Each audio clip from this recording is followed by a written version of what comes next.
Coastal High School Special. So there's so many things. I've said it in the past, the biggest thing is the connections that we're able to make with students as far as almost a mentorship, a family kind of dynamic. I don't think having 40 or 50 kids in a class enables you to get to know students from a level of how they learn, not only what they need to learn, but how to better help them get there with the small class sizes and just the small school size. It enables us to really make those connections, and I think that furthers their experience in their high school being less stressful and hopefully seen as much important. So.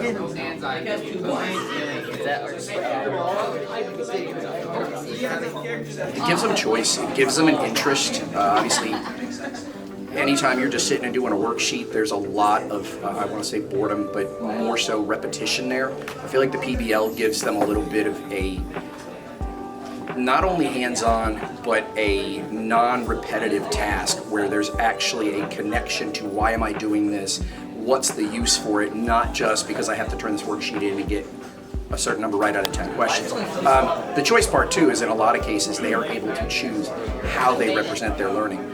They could do it as a video, they could do it as photos and stuff like that. They could do it as a 3D model. There's a lot of ways where students can lean to their strengths instead of just taking a test, taking a quiz and stuff like that, which if you're put in that situation and you're not strong at that, then you're already at a disadvantage. So the PBL kind of helps bypass that. And the last what project are you currently working on? So right now, the class right here is game design and interactive media.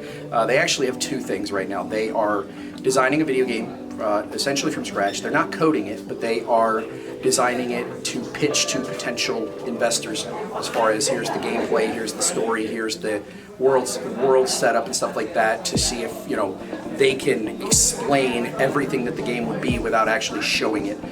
They're also writing a game analysis paper which takes video games and doesn't review them. It doesn't say, hey, this is why it's really good.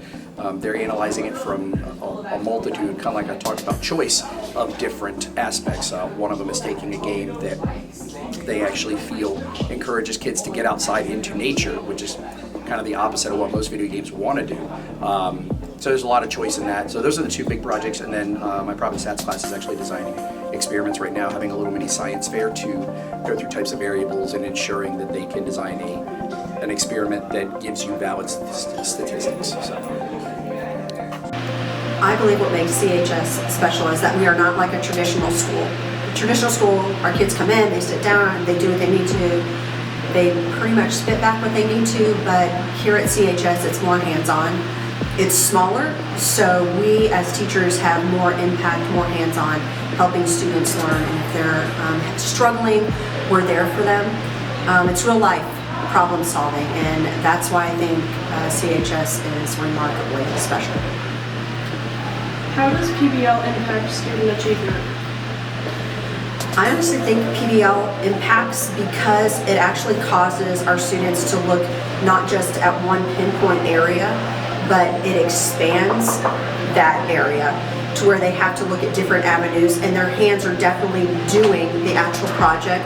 So it truly is lighting up the brain to figure out things and problem solve and create and problem solve actual things that are happening with either within our community or understanding different cultures.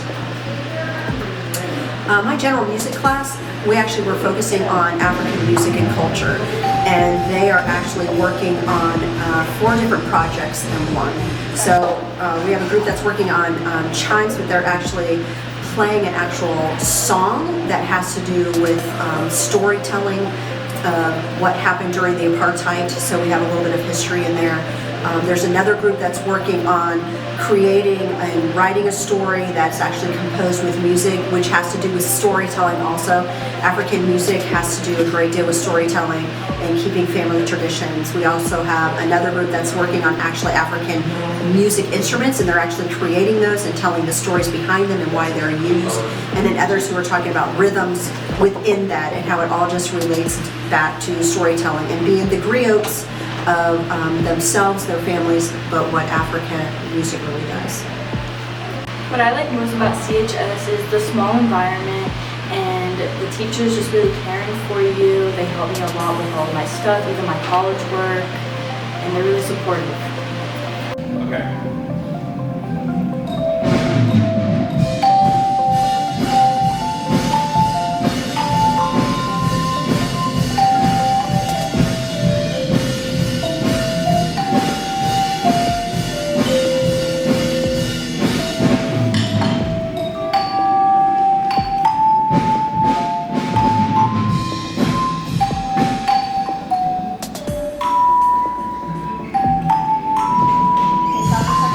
What PBL means to me is it shows the students' creativity and their likeliness and how to collaborate with their co-workers, students, and their friends in whatever projects for whatever class, using brainstorming and problem solving to make your projects easier. CHS is special because we have a small group of students and like a community who like to strive and thrive together. Students that do PBL, I think, have better problem solving skills and they're able to kind of apply what they know more easily to real world scenarios. Right now in Algebra 2, we're working on kind of like an art vibe where we're doing graphs but making them into artistic designs to show that math is all over the place. I'm Chuck Walker and I teach English and journalism, and the best part of working at Coastal High School is my wonderful students. Yay! Who are the best journalism kids in the world?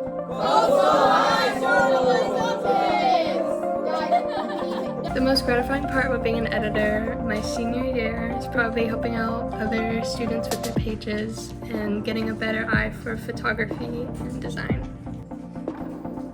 I feel that journalism has helped me, especially prepare for college, for the stuff helping me learn technology and be able to use computers and other digital medias a lot better and prepare myself, especially in education issues. And also yearbook has taught me better personal skills to be able to interact with people, and especially people who are different from myself. I've met some new people and I've made a lot of new friends, and I really like taking photos. It's really fun.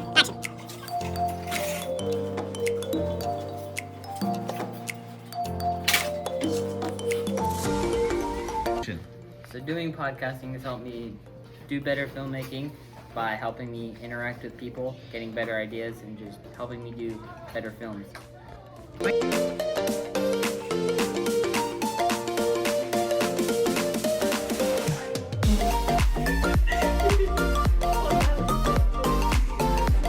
Alright, so Nicholas, what do you think has been your most challenging part of the yearbook?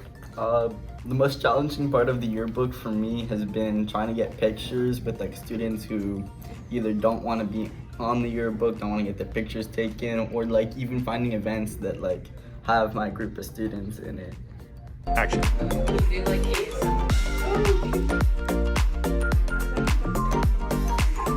What does PBL mean to you? To me, PBL, if I remember correctly, it means project-based learning. And I think it's a good thing because on one hand, like, I'm not a huge fan of getting big projects back to back, but at the same time, in my opinion, it's better than just getting paper after paper after paper after paper, especially when you have no idea what you're being taught, which in my case is a lot actually. But I think it's a good thing because it allows you to put more focus into one thing as opposed to having to divide your focus to like 6 other assignments. So yeah, that's what PBL means to me.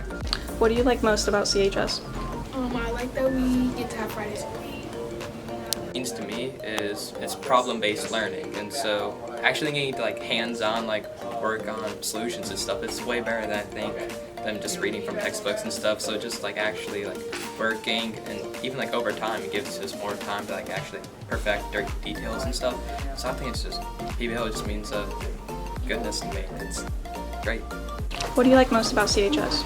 I like the students, the teachers, everyone's super kind here. Thank you for visiting our school. I'm Nicholas. I'm Manila, and go Hurricanes! Woo!